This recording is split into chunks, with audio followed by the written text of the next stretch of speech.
दिव्या सीधे मीरा के कमरे में जाती है। दिव्या के आते ही उसकी सारी दोस्त काफ़ी नाराज़गी से उसे देखने लगती हैं। दिव्या उनकी तरफ सवाली नज़रों से देखने लगती है। दिव्या की नज़रों को समझते हुए उनमें से एक कहती है, तूने कॉलेज के सबसे हैंडसम और इंटेलिजेंट आदित्य सिंघानिया से शादी कर ली और हमें उससे इंट्रोड्यूस तक नहीं करवाया। ये पता होते हुए भी कि आदित्य सिंघानिया हम सभी का क्रश है, हमें भी उससे बात करने का मन करता है। दिव्या मुंह बनाते हुए बेड पर बैठकर कहती है, तो अपने क्रश के बारे में इतना तो पता होगा कि उन्हें बात करना बिल्कुल भी पसंद नहीं है। उन्होंने मुझसे भी शादी के 4 महीने बाद बात की थी, तो तुम लोग समझ ही सकते हो। दिव्या की बातें सुनकर सब उसे आंखें फाड़ कर देख रहे थे। वहीं मीरा बालकनी से अंदर आती है और सबके चेहरे को देखते हुए पूछती है, इतनी हैरानी किस बात की हो रही है? सभी एक साथ जवाब देते हैं, तुझे पता है आदित्य सिंघानिया ने दिव्या से शादी के 4 महीने बाद बात की है। यह सुनते ही मीरा दिव्या को देखती है जो उसे ही घूर कर देख रही थी। मीरा थोड़ा चिढ़ते हुए, अब तुम मुझे इस तरह क्यों घूर रही है?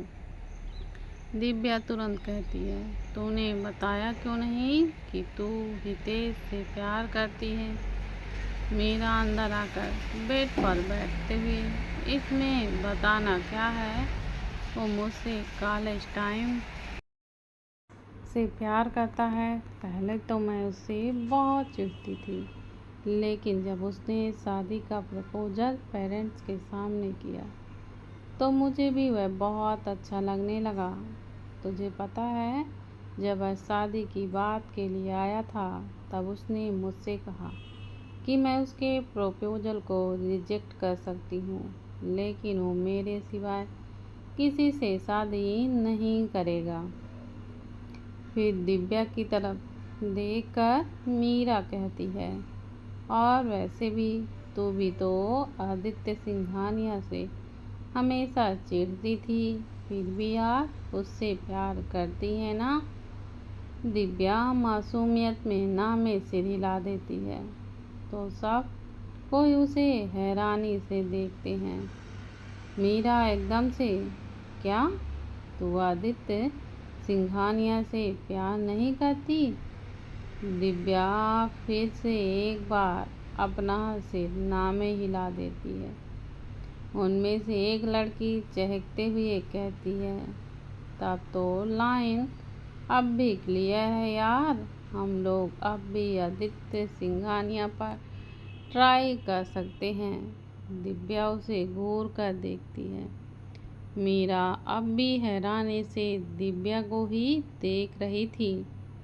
वह एकदम से बोल पड़ती है, आखिर कमी क्या है आदित्य सिंघानिया में जो तुझे उससे अभी तक प्यार ही नहीं हुआ?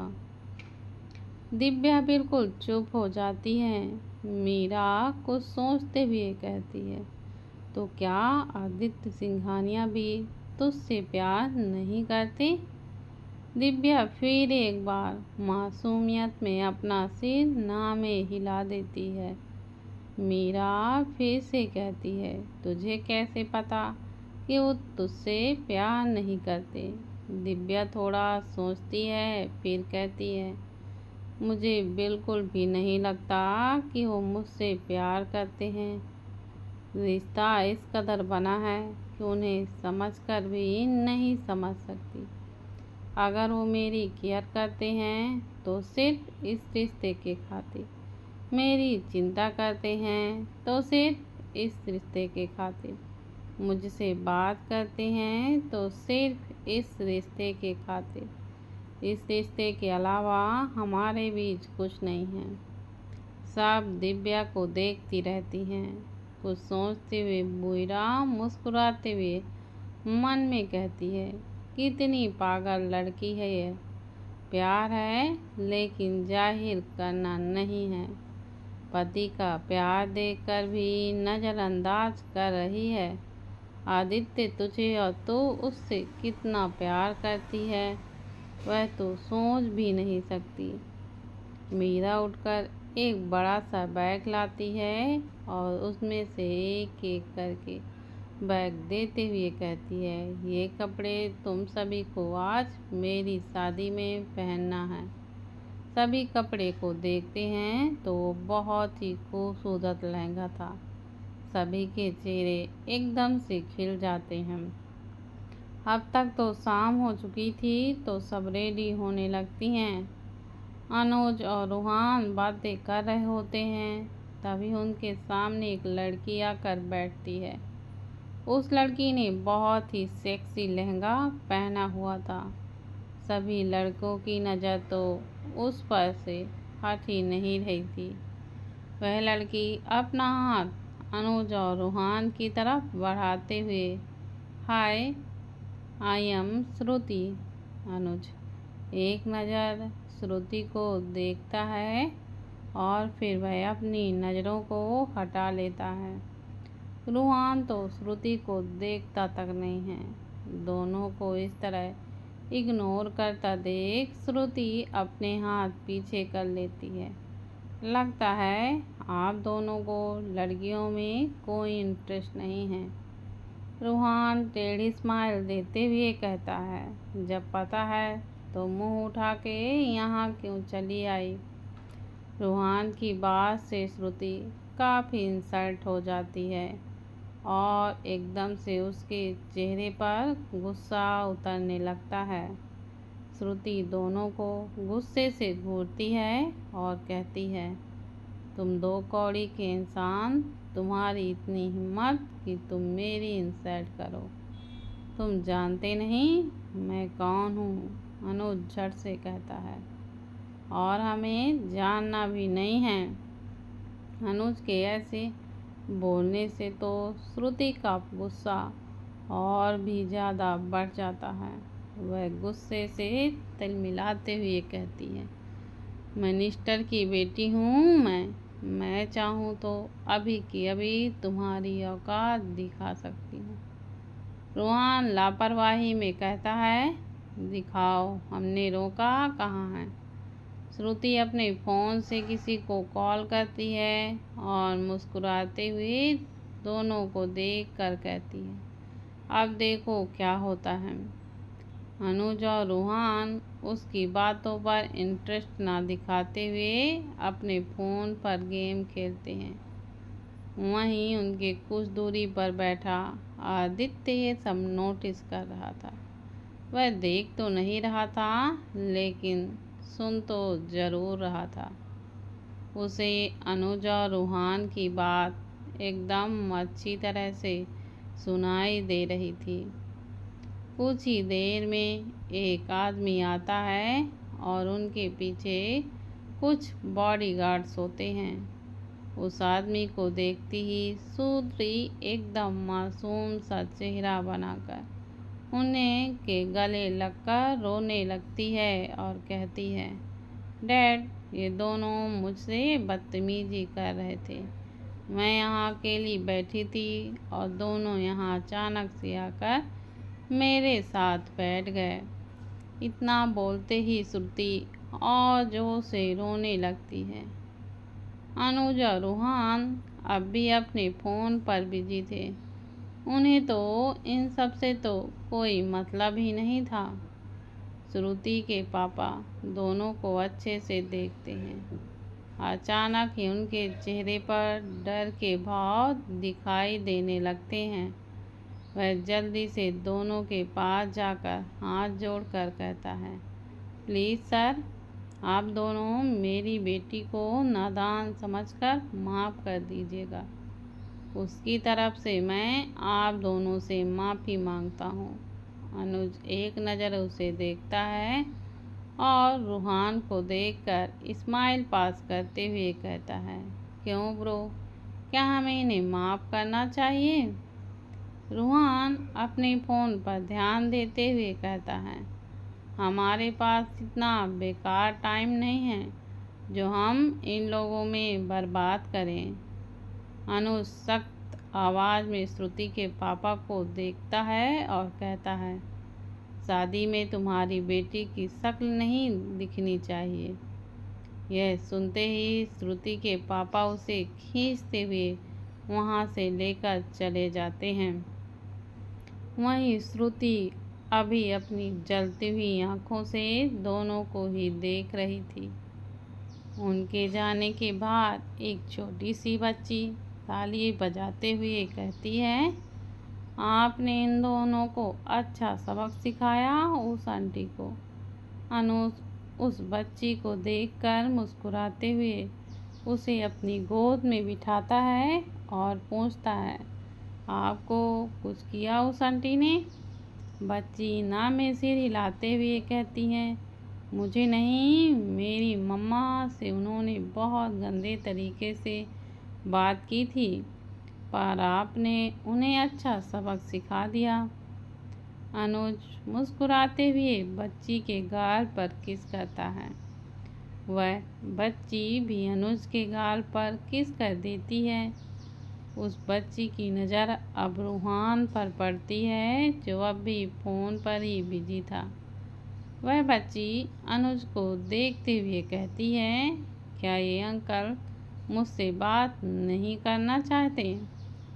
अनुज कुछ बोलने वाला होता है कि रूहान एकदम से अपने फ़ोन को साइड में रखते हुए कहता है, किसने कहा हम आपसे बात नहीं करना चाहते? रूहान की बात सुनते ही बच्ची का चेहरा एकदम से खिल जाता है। कुछ देर तक तीनों बात करने में बिजी होते हैं कि एक लड़की की आवाज़ आती है, अनु बच्चा। आवाज़ सुनते ही अनुज अपनी नज़रें उठाकर सामने देखता है। सामने एक लड़की लाइट पिंक और गोल्डन कलर की साड़ी में खड़ी थी। उसके चेहरे पर कोई मेकअप नहीं था। अनु तो उस लड़की की सादगी में ही कहीं खो जाता है। लड़की की बड़ी बड़ी काली आंखें बस उस बच्ची यानी कि अनु पर ठहरी हुई थी। वह लड़की चलते हुए उनके पास आती है। अनुज उस लड़की को देखता है तो उसके मांग में ना ही सिंदूर था और ना ही गले में मंगलसूत्र। अनुज की गोद से नीचे उतरकर उस लड़की के पैरों पर अपने हाथ लपेट कर बुलाती है, मम्मा मम्मा।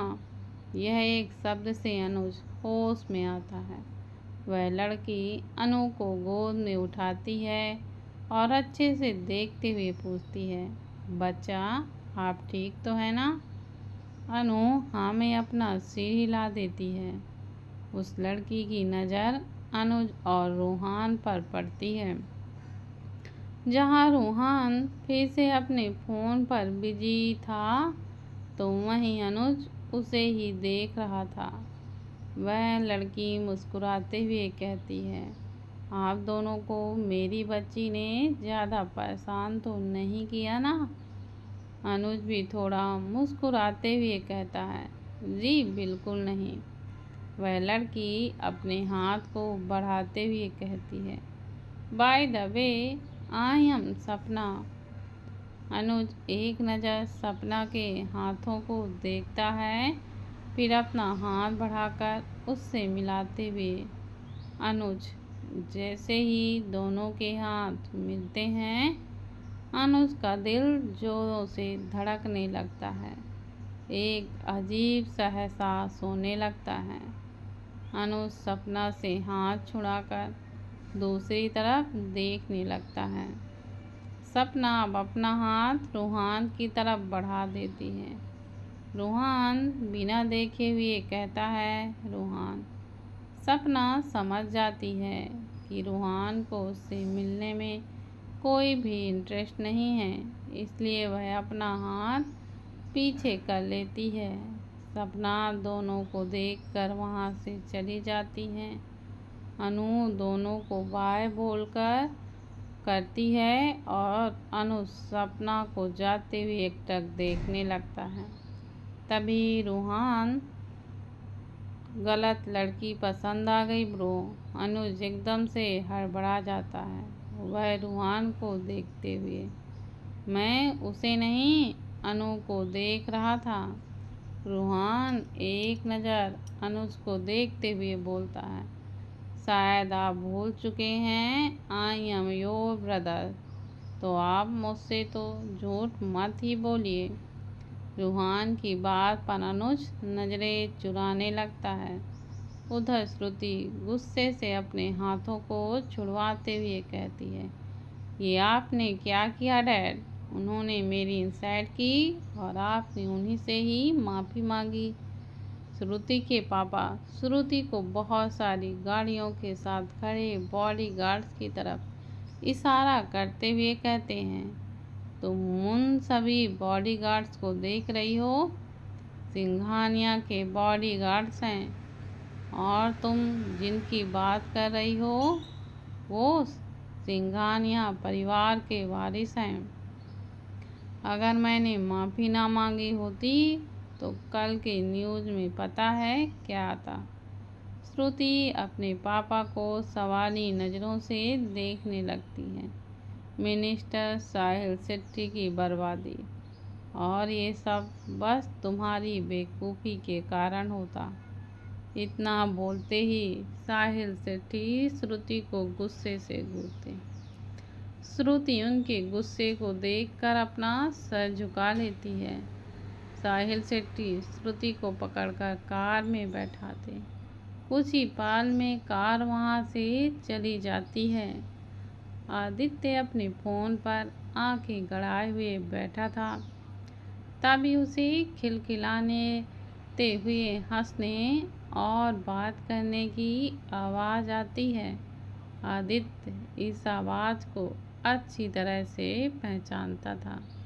वह सर उठाकर सामने देखता है तो देखता ही रह जाता है।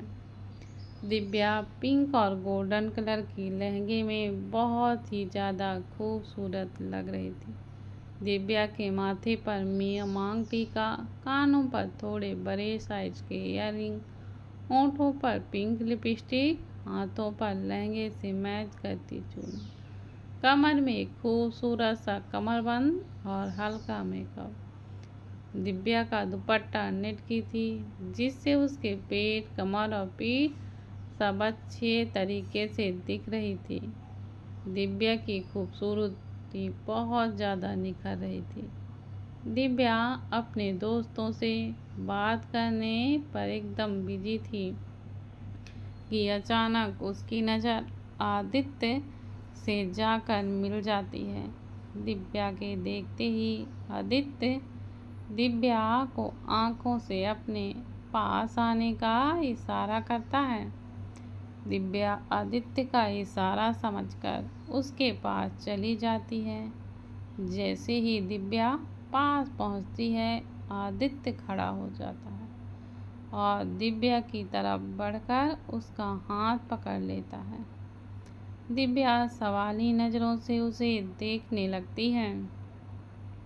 आदित्य दिव्या को लेकर अंदर जाता है और सीधे कमरे में जाकर दरवाज़ा बंद कर देता है। दिव्या को बहुत अजीब लगता है। आदित्य दिव्या के दुपट्टे के पिन को कंधे से निकालता है। ये आप क्या कर रहे हैं? दिव्या एकदम से पूछ लेती है, पर आदित्य कोई भी जवाब नहीं देता। दिव्या के दुपट्टे को निकालकर बेड पर रख देता है और दिव्या के बैग से पिंक कलर का दुपट्टा निकालता है जो नेट की नहीं थी। दिव्या के पास खड़ा होकर आदित्य दुपट्टे को अच्छी तरह से दिव्या पर सेट करता है। दिव्या खुद को देखती है तो अब दिव्या की कमर बस एक साइड थोड़ी सी दिख रही थी, पेट तो बिल्कुल ही छुप चुकी थी। दिव्या की नज़रें अब आदित्य पर चली जाती हैं। आदित्य दिव्या की कमर पर हाथ रखकर अपने होठों से उसके माथे को चूम लेता है। दिव्या की आंखें एकदम से बंद हो जाती हैं। इतना करते ही आदित्य दिव्या से अलग होकर बाहर चला जाता है। आदित्य के जाते ही दिव्या खुद को आईने में देखती है। आदित्य के उसके प्रति पोजेसिवनेस नेचर को देखकर दिव्या खुद को मुस्कुराने से रोक नहीं पाती। दिव्या भी कमरे से बाहर निकल जाती है और मीरा के कमरे की तरफ जाने लगती है कि तभी उसे एक आवाज़ रोक लेती है। जब इंटरेस्ट ही नहीं है तो उसके गले क्यों पड़ी हो? दिव्या पीछे मुड़कर देखती है तो यह प्रीता थी, जिसने लहंगा पहना था। उसमें वह बहुत ही ज़्यादा हॉट लग रही थी। प्रीता चलकर दिव्या के पास आती है और बिल्कुल उसके सामने खड़ी हो जाती। प्रीता तंज कसते हुए कहती है, तुम तो कहती थी तुम्हें आदित्य सिंघानिया में जरा भी इंटरेस्ट नहीं है, तो अब उसकी पत्नी बनी क्यों फिर रही हो? दिव्या प्रीता से कोई बहस नहीं करना चाहती थी, इसलिए वो प्रीता को इग्नोर करते हुए जाने लगती है। मैंने कहा था ना, आदित्य सिर्फ मेरा है और मेरा ही रहेगा। प्रीता के बोलने से दिव्या के कदम रुक जाते हैं। दिव्या मुड़कर प्रीता के बिल्कुल पास जाती है और वह मुस्कुराते हुए कहती, ओके, एक टेस्ट करते हैं। तुम इसी वक्त उनके पास जाकर बात करोगी। अगर उन्होंने तुम्हारे बात का रिप्लाई किया तो मैं तुम्हारे रास्ते से हट जाऊंगी, और अगर रिप्लाई नहीं किया तो आज के बाद उन्हें अपना कहने की गलती भी मत करना। प्रीता टेढ़ी स्माइल देते हुए अपना ये मंगलसूत्र और सिंदूर हटाने के लिए तैयार रहना। प्रीता और दिव्या दोनों नीचे जाते हैं। दिव्या थोड़ी दूर में खड़ी हो जाती है और प्रीता आदित्य के पास बहुत ही स्टाइल से जाने लगती है। प्रीता आदित्य के पास वाली चेयर पर बैठ जाती है और अपनी एक टांग के ऊपर दूसरी टांग को रखती है। ऐसा करने से प्रीता की पूरी टांग दिखने लगती है, क्योंकि लहंगे पर कट था। प्रीता, हाय आदित्य, हाउ आर यू? सालों बाद तुमसे मिलकर बहुत ही अच्छा लग रहा है। बोलते हुए वह चुप होकर आदित्य को देखती है, जिसे उसके बातों से कोई फर्क नहीं पड़ता। आदित्य अपनी नज़रें फ़ोन पर गड़ाए हुए बैठा था। ऐसा लग रहा था जैसे उसे प्रीता की बात सुनाई ही नहीं दे रही हो। प्रीता 2 से 3 बार ऐसे ही आदित्य से मिलने की कोशिश करती है, लेकिन आदित्य कोई रिएक्शन नहीं देता। तभी दिव्या आकर प्रीता को देखते हुए कहती है, एक्सक्यूज मी, क्या आप दूसरी जगह बैठ सकती हैं?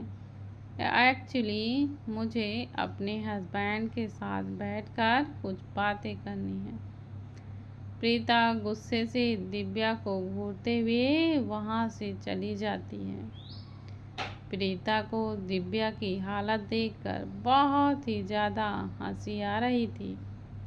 प्रीता के जाते ही दिव्या को आदित्य की आवाज़ आती है, बोलो। दिव्या सवाली नज़रों से आदित्य को देखते हुए पूछती है, क्या? आदित्य दिव्या को देखते हुए, अभी तो तुमने कहा कि तुम्हें मुझसे बातें करनी है। दिव्या का एकदम से मुंह बंद हो जाता है, क्योंकि वो तो बस प्रीता को भगाने के लिए ऐसा बोल रही थी। असल में तो उसे आदित्य से कोई बात ही नहीं करनी थी। यह बात तो दिव्या आदित्य को बता नहीं सकती थी, दिव्या बुरी तरह से फंस चुकी थी। दिव्या को बिल्कुल समझ नहीं आता कि वह क्या बोले। दिव्या नजरें इधर से उधर घुमाते हुए वो मैं आपसे बोलते बोलते दिव्या एकदम से रुक गई। आदित्य की नज़र दिव्या पर ही थी। दिव्या अपनी जगह से अचानक से उठ जाती है। वो मुझे अपनी दोस्त बुला रही है। इतना बोलकर दिव्या जल्दी से वहाँ से भाग जाती है। आदित्य दिव्या को बस देखता रह जाता है। वहीं दूर पर खड़ी दिव्या को प्रीता गुस्से से दांत भींचते हुए कहती है, बहुत बड़ी गलती कर दी है तुमने दिव्या, मेरे आदित्य को मुझसे छीन कर।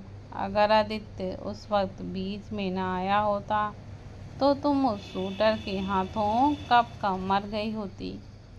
मेरे रास्ते का कांटा हमेशा के लिए हट जाता, पर मैं भी हार नहीं मानूंगी। आदित्य सिर्फ मेरा है और मेरा ही रहेगा। आदित्य को मैं तुमसे दूर करके ही रहूंगी। इधर दिव्या भागते हुए एक जगह पर रुक जाती है और सीने पर हाथ रखकर बच गई। इस प्रीता ने तो मुझे पूरा ही फंसा दिया था और ये प्रीता अब भी पागलों की तरह इनके पीछे ही घूमती रहती है। सरफिरी लड़की। बोलते हुए दिव्या अपना मुंह बना लेती है। अब तक रात हो चुकी थी। बारात चौखट पर आ चुकी थी। चौखट से होते हुए उनका स्वागत करते हुए मंडप तक ले जाया जाता है। मीरा के चेहरे पर बड़ी सी स्माइल थी। हितेश दूल्हे के रूप में बैठा था तो वहीं मीरा दुल्हन के जोड़े में उसके साथ बैठी हुई थी। उनको देखकर दिव्या को अपनी और आदित्य की शादी याद आ जाती है। हितेश और मीरा की शादी से बिल्कुल अलग थी आदित्य और दिव्या की शादी। जहाँ हितेश और मीरा के चेहरे पर सुकून से भरी मुस्कुराहट दिखाई दे रही थी, वहीं इस वक्त आदित्य और दिव्या के चेहरे पर बस दर्द छिपा हुआ था। अचानक ही दिव्या मंडप से चली जाती है। चलते चलते वह एक बहुत ही शांत सी जगह में पहुंच जाती है जहां पर कोई नहीं था। दिव्या घुटनों के बल बैठकर रोने लगती है। उसे आज फिर से वही दिन, वही दर्द, वही तकलीफ याद आ रही थी। दिव्या को अपनी दादी, माँ, पापा की बहुत याद आ रही थी। वह खुद को बिल्कुल भी संभाल नहीं पा रही थी। वह बस रो ही जा रही थी। उसकी आँखों गालों से होते हुए नीचे गिरने जा रहे थे। अचानक ही दिव्या को अपने कंधे पर किसी के हाथों का एहसास होता है। दिव्या इस छुअन को अच्छी तरह से पहचानती थी। दिव्या झट से खड़ी होकर उससे गले लग जाती है और रोने लगती है। आदित्य का फेस एकदम से डार्क हो जाता है। वह दिव्या को इस तरह रोते हुए बिल्कुल भी नहीं देख सकता था। दिव्या कुछ देर तक ऐसे ही रोती रहती है। आदित्य बिल्कुल शांत सा खड़ा था। उसने ना तो दिव्या को कुछ बोलने की कोशिश की और ना ही कुछ पूछने की। अब तक दिव्या बिल्कुल शांत हो चुकी थी, लेकिन अब भी आदित्य के गले लगे हुए थी।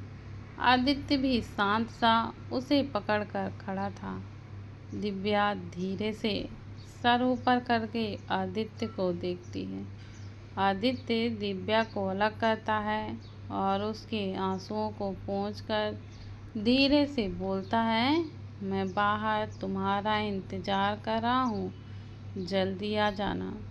दिव्या हाँ में सिर हिला देती है और आदित्य वहाँ से चला जाता है और दिव्या मंडप की तरफ चली जाती है। कुछ ही देर बाद शादी होकर विदाई की रस्म भी खत्म हो जाती है। दिव्या अनुज और रोहान के साथ बाहर आ जाती है। बाहर में आदित्य कार से टिककर फोन पर कुछ कर रहा था। अनुज और रोहान दूसरे कार की तरफ बढ़ जाते हैं तो दिव्या आदित्य की तरफ चली जाती है। दिव्या के पहुंचते ही आदित्य कार में बैठ जाता है। दिव्या भी उसके पास बैठ जाती है। उसके बैठते ही एक के बाद एक कार चलने लगता है। आदित्य अपने लैपटॉप काम पर करने में बिजी हो जाता है तो वहीं दिव्या सीट से टिककर आंखें करके बैठ जाती है। कार हवा को चीरते हुए बढ़ रही थी। आदित्य की नज़र लैपटॉप से हटकर दिव्या पर जाती है, जो कि अब तक सो चुकी थी, लेकिन वह कंफर्टेबल नहीं थी। आदित्य लैपटॉप बंद करके दिव्या को अच्छे से पकड़ने की कोशिश करता है। इस तरह करने से दिव्या थोड़ा हिल जाती है, जिससे उसकी नींद टूट जाती है। दोनों की नज़रें आपस में मिल जाती हैं। दिव्या एकदम से उठकर आदित्य के गोद में बैठ जाती है और फिर गले लगकर अपनी आंखें बंद कर लेती है। आदित्य भी दिव्या को कमर से पकड़ लेता है। आदित्य के बाहों में दिव्या फिर से नींद के आगोश में चली जाती है। आदित्य दिव्या को कसकर पकड़ते हुए मन में ही मन कहता है, खुद को तकलीफ मत दिया करो वाइफी। तुम्हारे दर्द से बहते हुए आंसू बहुत तकलीफ देते हैं मुझे। मैं नहीं सह सकता तुम्हारी आंखों में बहते हुए आंसुओं को। कहते हुए आदित्य दिव्या के हाथों को पकड़कर चूम लेता है। करीब 2 बजे सभी कार एक एक कर सिंघानिया विला में आकर रुकती हैं। अनुज और रोहान जल्दी से बाहर निकल जाते हैं। दोनों को देखकर साफ पता चल रहा था कि दोनों को बहुत ज़्यादा नींद आ रही है। वह दोनों विला के अंदर चले जाते हैं। उनके जाते ही रॉकी आदित्य के साइड का दरवाज़ा खोलता है। आदित्य दिव्या को अच्छे से गोद में उठाकर बाहर आ जाता है। दिव्या कसमसाते हुए आदित्य के सीने में अपना सर छुपा लेती है। आदित्य दिव्या को एक नज़र देखकर विला के अंदर चला जाता है। कमरे में जाकर वह अच्छे से दिव्या को सुलाता है और दिव्या के सैंडल को निकालकर नीचे रख देता है। दिव्या के पास बैठकर आदित्य दिव्या की हाथों से चूड़ियों को निकालता है। उसके बाद ईयररिंग को भी निकालकर साइड में रख देता है। एक एक करके सारी ज्वेलरी निकालने के बाद आदित्य चेंज करके दिव्या के पास लेट जाता। आदित्य के लेटते ही दिव्या एकदम से उसके करीब जाकर सीने में छुप जाती है। आदित्य भी दिव्या को करीब खींचकर आंखें बंद कर लेता है। दोनों की हुई अब एक दूसरे के करीब रहकर सोने की आदत लग चुकी थी। दिव्या फिर से कसमसाने लगती है तो आदित्य दिव्या को अपने ऊपर कर लेता है। दिव्या आदित्य के ऊपर बहुत ज़्यादा कंफर्टेबल सोया करती थी। दिव्या आदित्य के गर्दन पर अपना चेहरा छुपा लेती है। आदित्य दिव्या के सर पर हाथ रखकर सहलाने लगता है। दिव्या की सांसें आदित्य के गर्दन पर टकरा रही थी। दिव्या को महसूस कर आदित्य को भी नींद आ जाती है। इधर ज्येष्ठा ध्रुव के ऊपर लेटी उसके शर्ट के बटन के साथ खेल रही थी। ध्रुव आंखें बंद करके ज्येष्ठा के हरकतों को बस महसूस कर रहा था। ज्येष्ठा कभी ध्रुव के बटन को खोलती तो कभी लगाती। सुबह के नींद की वजह से उसे अब नींद ही नहीं आ रही थी। ज्येष्ठा पूरी तरह से बोर होने लगी थी। वह ध्रुव को देखती है जो आंखें बंद करके रखा हुआ था। अभी मैं बहुत बोर हो रही हूँ, कहते हुए ज्येष्ठा अपना मुंह बना लेती है। ज्येष्ठा के बोलने पर भी ध्रुव बिल्कुल चुप रहता है। ज्येष्ठा अपने हाथों को ध्रुव के चेहरे पर घुमाने लगती है, कभी उसके नाक पर, तो कभी उसके होंठ पर, तो कभी उसके गालों पर। सोए हुए शेर को मत जगाओ वाइफी, वरना तुम बहुत पछताओगे, कहते हुए ध्रुव ज्येष्ठा के हाथों को पकड़ लेता है। ज्येष्ठा अपना हाथ छुड़ाकर ध्रुव के ऊपर से उठ जाती है और बालकनी की तरफ चली जाती है। ज्येष्ठा के उठने पर ध्रुव भी उठता है, कॉलू को कॉल करके कुछ कहता है और ज्येष्ठा की तरफ बढ़ जाता है। वैसे तो ध्रुव को बहुत नींद आ रही थी, क्योंकि वह ज्येष्ठा को रात भर प्यार करता रहा और सुबह ऑफिस के लिए चला गया, जिससे उसे नींद नसीब ही नहीं हुई। वहीं ज्येष्ठा ध्रुव के रात भर के प्यार करने से थक कर दिन भर सो चुकी थी, इसलिए अब उसके आंखों पर नींद का एक कतरा भी नहीं था। ध्रुव ज्येष्ठा को पीछे से बाहों में भरकर कान में बहुत धीमी आवाज में कहता है, वाइफी लेट्स गो। ज्येष्ठा एकदम से आगे मुड़कर ध्रुव को सवाली नजरों से देखती है, तो ध्रुव बस उसे जाने का इशारा करता है। ज्येष्ठा टाइम देखती है तो इस वक्त रात के 3 बज रहे थे। इस वक्त कहाँ? ज्येष्ठा के बोलने पर ध्रुव सीधे ज्येष्ठा को बाहर लेकर जाने लगता है। बाहर आते ही दोनों कार में बैठते हैं। ड्राइवर कार को स्टार्ट करता है। रात के अंधेरों में सड़कों पर कोई गाड़ी नहीं थी। एक दो लोग दिख रहे थे। कुछ ही देरी में कार एक जगह आकर रुकती है। ज्येष्ठा बाहर झांक कर देखती है तो चारों तरफ बोट पानी में तैर रही थी। ध्रुव ज्येष्ठा को एक शिप की तरफ ले जाता है। ज्येष्ठा अपनी नज़रों चारों तरफ घुमाते हुए ध्रुव के साथ चल रही थी। ध्रुव अब ज्येष्ठा को शिप के अंदर लेकर जाता है। शिप पूरी खाली थी। बढ़ते हुए ध्रुव ज्येष्ठा को एक तरफ लेकर जाता है।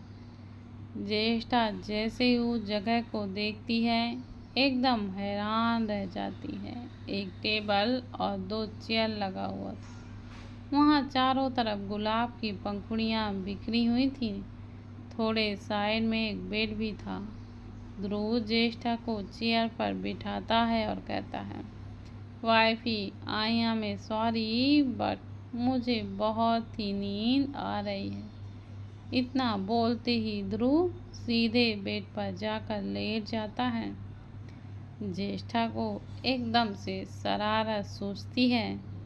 वह बेड पर जाकर बैठकर ध्रुव को हिलाने लगती है और पुकारने लगती है, ध्रुव मैं यहाँ अकेली बैठी बोर हो जाऊंगी।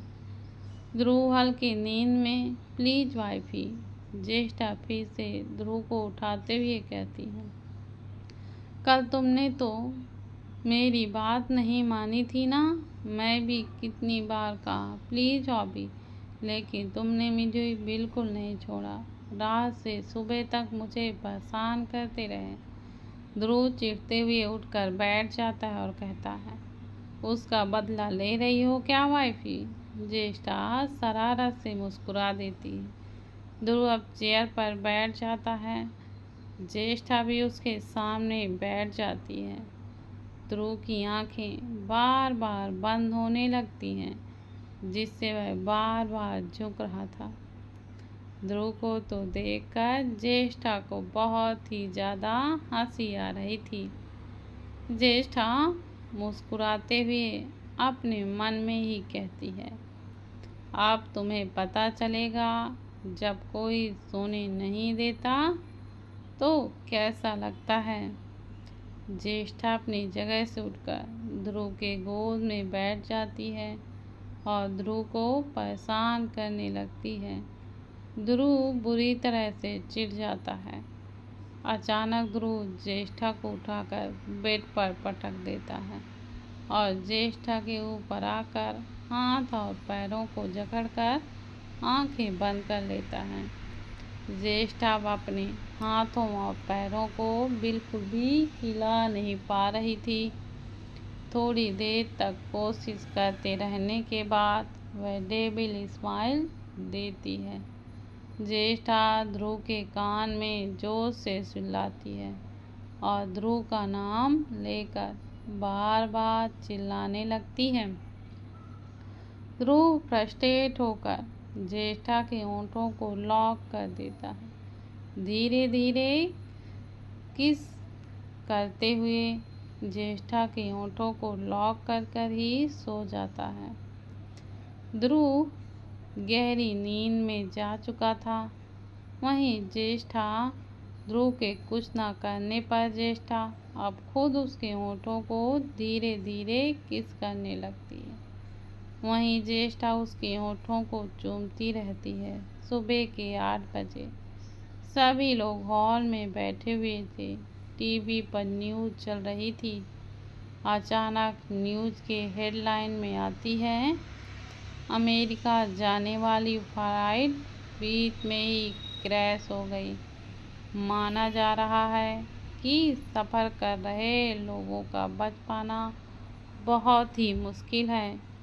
न्यूज़ सुनकर सभी की नज़र न्यूज़ पर चली जाती है। अनुज एकदम से बोल पड़ता है, तेज तो इसी फ्लाइट में है। जैसे ही अनुज कहता है, पीछे से कुछ गिरने की आवाज़ आती है। सब उस आवाज़ की तरफ देखते हैं तो रूही ने जो चाय की ट्रे पकड़ी थी वह गिर चुकी थी, या यूं कहें कि रूही से छूट चुकी थी। रूही हैरानी और डर के भाव में खड़ी हुई थी। तेज तो रूही के बिहाव से कुछ रिएक्ट ही नहीं कर पा रहा था। तेज को कुछ भी रिएक्ट ना करता देखकर रूही जोर से चिल्लाते हुए उसे हिलाती है। तेज एकदम से होश में आ जाता है। रूही के बहते आंसुओं और उसे डरा हुआ देखकर तेजस रूही के चेहरे को दोनों हाथों पर थामकर उसे तसल्ली देते हुए कहता है, रूह, मैं बिल्कुल ठीक हूँ, लेकिन तुम्हें हुआ क्या है? रूही हकलाते हुए कहती है, ओ न्यूज़ क्रैश। कहते हुए फिर एकदम तेजस के गले लग जाती है। तेजस को तो कुछ समझ ही नहीं आ रहा था। तेजस रूही को ले जाकर बेड पर बैठाता है। तेजस अपना फ़ोन ऑन करके न्यूज़ देखता है। वह देखते ही समझ जाता है कि रूही को क्या हुआ है। तेजस फ़ोन को साइड में रखकर रूही के चेहरे को फिर से अपने हाथों में भरकर कहता है, मैं फ्लाइट पर नहीं बैठा रूह, मैं अभी घर पर हूँ और बिल्कुल ठीक हूँ। रूही एकदम से फिर एक बार तेजस के गले लगकर कहती है, प्लीज़ तेज, मुझे छोड़कर मत जाओ ना। आई एम सॉरी, तुमसे मैंने इतना रूड बिहेव किया। प्लीज़ मुझे छोड़कर मत जाना। तेजस रूही के बालों पर हाथ फेरते हुए कहता है, मैं तुम्हें कभी छोड़कर नहीं जाऊंगा। रूही की पकड़ तेजस पर कसते ही जा रही थी। जैसे वह छोड़ देगी तो अभी वह उससे दूर हो जाएगा। तेजस रूही के डर को अच्छी तरह से समझ रहा था। दोनों एक दूसरे के गले लगे हुए थे कि तेजस का अचानक ही फ़ोन बजता है। फ़ोन के रिंग से दोनों होश में आ जाते हैं। तेजस एक नज़र रूही को देखकर कॉल को रिसीव करता है। उधर से आवाज़ आती है, सर नेक्स्ट अपॉइंटमेंट फिक्स हो गई है, 3 दिन बाद आप अमेरिका जा सकते हैं। तेजस कॉल कट करता है तो रूही तेजस की आंखों में देखते हुए कहती है, तेज मत जाओ ना प्लीज़। कहते हुए ही रूही की आंखों में फिर से आंसू आ गए। तेजस रूही के आंसुओं को पोंछते हुए, तुम रो क्यों रही हो? रूही रोते हुए, प्लीज़ मत जाओ ना, प्लीज़ प्लीज़ मत जाओ। तेजस रूही के बहते आंसुओं को फिर एक बार से पोंछता है। उसे समझ ही नहीं आ रहा था कि आखिर आज रूही को हुआ क्या है। रूही के आंसू रुकने का नाम ही नहीं ले रहे थे। वह बस गालों से बहते ही जा रहे थे और एक ही बात रिपीट कर रही थी बार बार, प्लीज़ मत जाओ ना।